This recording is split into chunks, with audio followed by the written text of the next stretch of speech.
Billy, you talk about how Jesus was never crucified. They say, well, Jesus was crucified. Whoa. Well, that doesn't exist in the Sinai Bible. What happened It to doesn't him? exist in the book of Barnabas. They didn't kill him. In Harvard Library, there is a book of Jesus' wife at the Harvard Seminary School. And they found that about 8 years ago. Jesus' wife is the Mary Magdalene? Yeah. So she was not actually... They're assuming it's Mary Magdalene. It doesn't specifically say, but let's assume that it is, which means he probably had kids, and his Merovingian bloodline is still probably walking the land till this very day. I really appreciate the fact that you seem to have investigated to a certain degree some of these facts. Do you mind if I ask a clarifying question? Sure.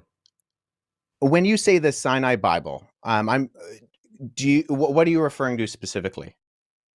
It's the biblical text that was written. It made it into you can actually look it up on Amazon. It's a Bible called, I have a version at home. It's called the Sinai Bible, right, from Mount Sinai. I'm assuming that's the mountain that they're referencing there. But they put together their own version of the biblical text prior to the King James Version being put out. Sure. So when you refer to the Sinai Bible, would you be referring to Codex Sinaiticus? Like the codex that comes... Okay. The only reason I asked for clarification is because I want to make sure that what I'm addressing is actually what you mean. Gotcha. And not addressing something else. Because the Codex Sinaiticus in particular is just a Greek... It's a 4th century Greek manuscript. Mm-hmm. It comes from approximately between 325 and 350 AD. And its text of the Gospels reads almost identical to the modern Greek text that we develop translations from. So my curiosity is just simply in kind of exploring, when you say that it denies the crucifixion or that the crucifixion isn't there, I mean, I can go on right now, Codex Sinaiticus, and I can look up the end of, say, Matthew 27, mm-hmm. where it has Jesus being crucified. And that's in Codex Sinaiticus, or, the John 19, or any of the other ones. So I think my confusion is that it doesn't read any differently. I misquoted there. It's the Gospel of Barnabas. Okay, yeah. Well, so that's good. So let's deal with that too, because I've actually worked with... There are 2 manuscripts of the Gospel of Barnabas. The Gospel of Barnabas is a really interesting document because it is a known forgery. And so that's why I think it's important to get to these sources. So at the very start of the Gospel of Barnabas, which we only have 2 copies of, one is in Italian and one is in Spanish, we see right off the bat that the Gospel of Barnabas, not to be confused with either the Epistle of Barnabas or the Acts of Barnabas, which are 2 apocryphal documents from the 2nd century, mm-hmm. but the Gospel of Barnabas in particular, we know it's a forgery because it does things like in chapter 92, it says that Jesus spent 40 days on Mount Sinai, and then he came to the Jordan River and he walked to Jerusalem.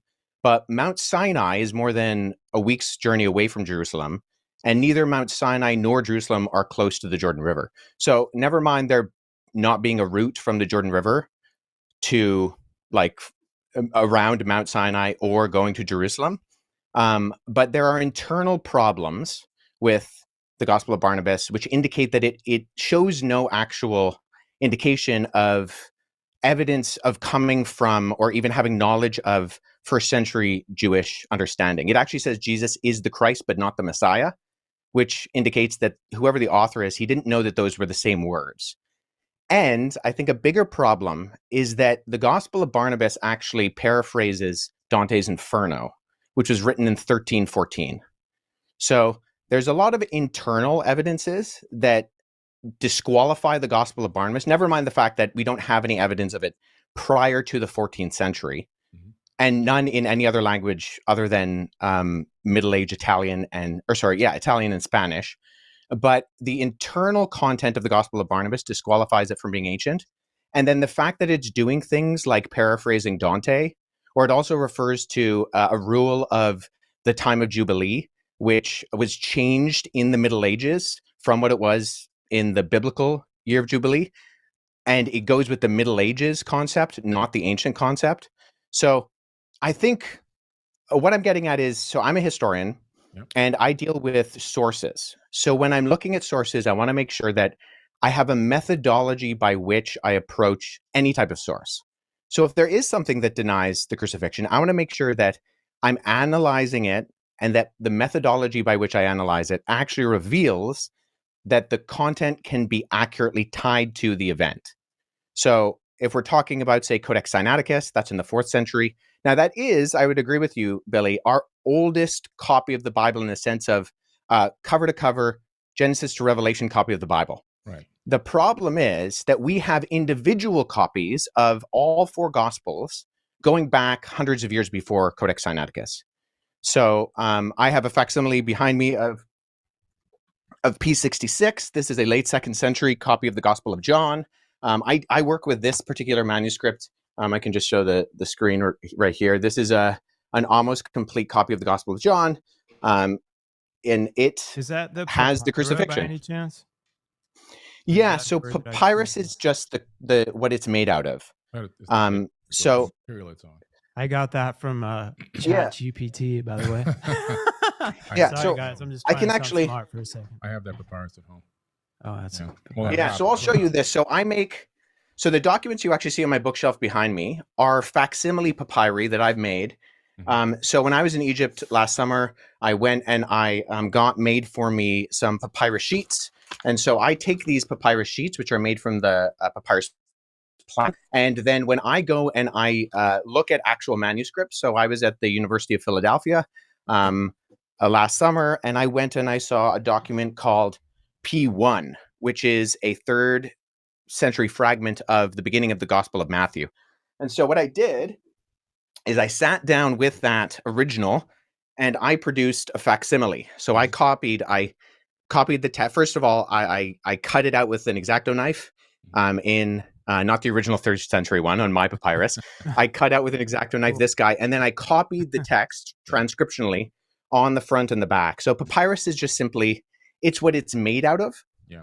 And so there's categorizing systems, and the standard one is called the Gregory Allende categorizing system. And so sometimes you'll see when manuscripts are mentioned, they'll have a GA and then a number behind it.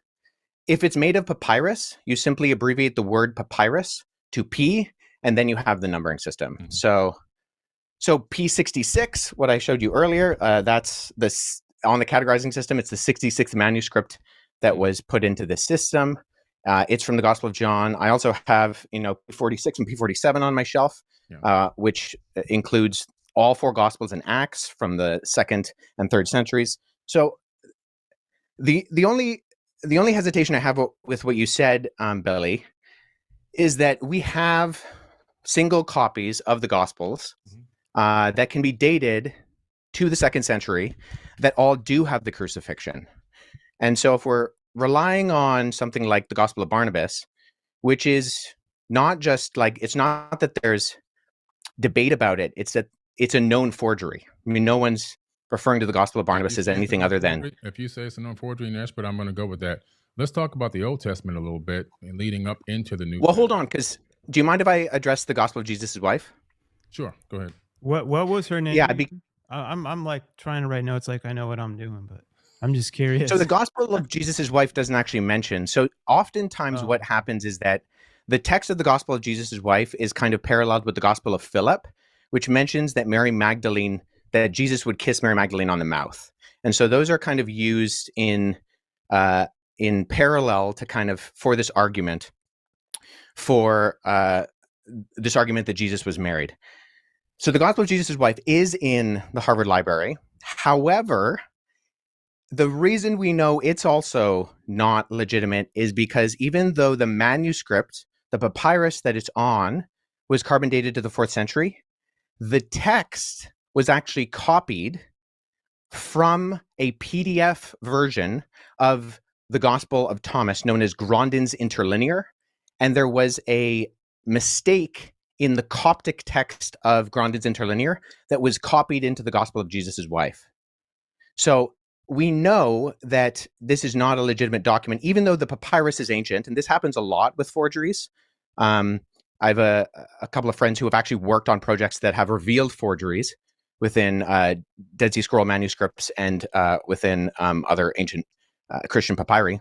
But the reason why we know the Gospel of Jesus' wife and that Karen King, who kind of vouched for it and she lost a lot of credibility, unfortunately, for her, and she's admitted that it's a fake as well, was because we can tie it directly to not copying from an ancient text, but actually copying from an online version of the Gospel of Thomas in a PDF form. And the mistake on that PDF form was copied into the text that was borrowed in the phraseology of Jesus' wife. So I just point that out is, once again, with our sourcing, I think we need to make sure that we're going towards not just early sources, but actually credible sources. And unfortunately, neither the Gospel of Barnabas nor the Gospel of Jesus' wife are credible sources in terms of actually, and agreed upon by not just the vast majority of scholarship, but I don't know anybody in the field of papyrology, paleography, historiography, who actually refers to these documents as being legitimate. That's fair enough. I can respect that. I think in his mind, he's like, okay, I might have got this stuff wrong, but there's so much other stuff that I talk about that is way more important. And I think what he fails to realize in that is that if he's this wrong on this, it just casts a complete shadow on everything else he's talked about. Because if he cannot get any facts, I'm not talking about basics. I have never heard him say something accurate about church history, the Bible, Christianity. I honestly haven't. And I'm not being hyperbolic there. I had a list of things that I wanted to talk to Billy about because he just does not get anything right. And so if all of those things are wrong, of course it compromises his whole thing about, aliens, Anunnaki, ancient history, all of that stuff. So that's the New Testament account debunked by Wesley Huff, talking about Jesus not being crucified, and secondly, Jesus having a wife and kids, proving that the Sinai Bible is in fact an inaccurate source, and that the Book of Barnabas is a forgery. Therefore, Billy Carson don't really have anything to rely on, and all his claims falls flat on its face.